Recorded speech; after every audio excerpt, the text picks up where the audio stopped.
யாருன்னா ஒரு வாரமோ 2 வாரமோ 3 வாரமோ 4 நாளோ அப்படியே ரொம்ப ஹீட்டா இருக்கும். இத்தனை வயதை செய்யலன்னா பண்ண முடியும். அளவு இன்ஜின் இந்த ஹீட்டை பூரா இந்த சூட்டை பூரா உங்க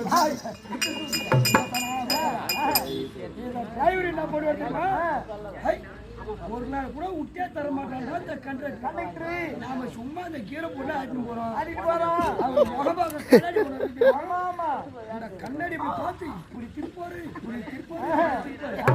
அந்த கண்ணாடி இப்படி எல்லாம் இருக்கு. மேலே 2 மூடி இந்த பிடிச்ச உடனே இங்க இருக்கிற மேல வரப்ப தண்ணி மீறி வந்துருப்போம். இவருக்கு அப்பன் அந்த யாருங்க அவர் அந்த கண்ணாடியை பார்க்க அவரு 6 நாடி பாருங்க பாபா